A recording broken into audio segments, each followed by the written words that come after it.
Hello साथीहरू, आज चाहिँ हामी बिहानै हाम्रो फ्यामिली चाहिँ गयौँ है। पाथिभरा जाँदैछौँ हामी चाहिँ। हाम्रो यो चाहिँ हल्लने हो नि त, गाउँै।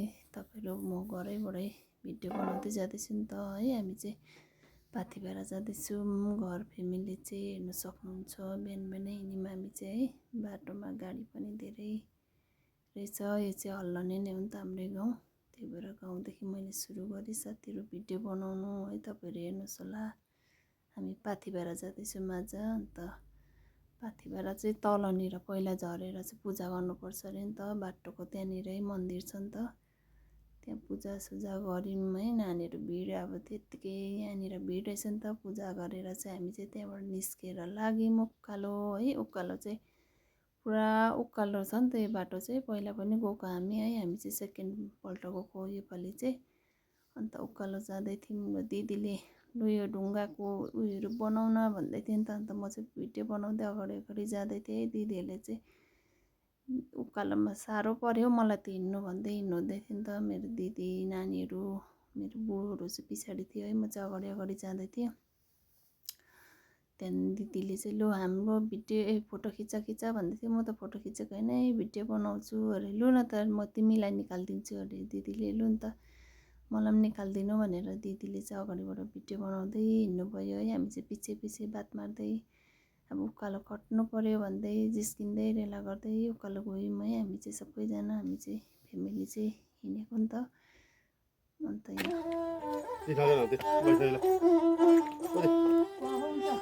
काली ज्यान पोतो एक्लो बर छोइदिने कोही छैन, मै मोरी गए बिरानो।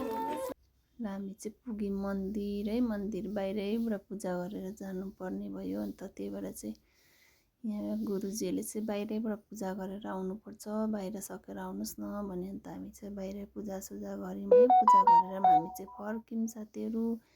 फर्किँदाखेरि चाहिँ त्यो तलै मन्दिरबाट लगाएर गएको त्यो टाउकोमा लगाएकोहरू चाहिँ सबै निकालेर यहाँ बान्नुपर्छ अरे नि त। बान्नुपर्छ अरे त होइन, अब सबले त्यहीँ बानेको रहेछ र हामी पनि बान्यौँ है। त्यहाँदेखि अब आउँदाखेरि चाहिँ लु भिडियोहरू बनाउनेले बनाऊ, फोटो खिच्नेले खिच, जाँदा त पानी पर्छ भनेर हतार भयो। लु नि त फोटोहरू खिच भन्दै नानीहरूलाई पनि लु तिमीहरूको पनि यहीँनिर बान है, हामी परिवारले सबै यहीँ बान्यौँ भनेर नानीले पनि म आफै बान्छु ल भन्दै नानीले पनि बान्नु थाल्यो। अन्त लु अर्को पनि आइज बान्नु भनेको त होइन अरे, उसले त आफै बान्छ अरे। ऊ बाउचालाई फोटो खिच्दिनँ भन्दो रहेछ। बाउचाले फोटो होइन हौ भिडियो भन्दो रहेछ। फेरि फर्किँदै थियो नि त नानी चाहिँ। अन्त फेरि ऊ अर्कोलाई चाहिँ चढ्नु साह्रो परिजाँदै थियो है त्यहाँनिर बान्नु। म चाहिँ अलग्गै बान्छु यहाँनिर भन्दै त्यसले पनि बान्यो है। मेरो ठुलो छोरीले पनि त्यहाँनिर बान्यो। बानिसकेपछि चाहिँ लु बाउचाहिले त्यहीँ उभिने एकछिन म भिडियो फोटो खिच्छु भनेछ। त्यो चाहिँ ऊ चाहिँ पोस्टमा बसेको नि त। दिदी बहिनी लु बेच्दै पनि आइज त यहाँ भिडियो फोटो खिच्नु भन्दै पोस्ट दिँदै थियो। भरे त बाउले त भिडियो बनाउँदै रहेछ। भिडियो पो त भनेको थिएँ हाँसेर। लु म चाहिँ गएको ल भिडियो बनाएको भनेर त्यहाँदेखि म पनि गयो। त्यहाँदेखि हामी चाहिँ ओह्रालो झऱ्यौँ है साथीहरू। जाँदा चाहिँ साह्रो पऱ्यो नि त, धेरै टाइम उकालो हिँड्नु पऱ्यो है। अन्त त्यही भएर आउँदा चाहिँ सबैजना रेला गर्दै हाँस्दै ओह्रालो है। अब त केही छैन, ओह्रालो आरामले जाँदा पनि हुन्छ। पूजाहरू सकिहाल्यौँ।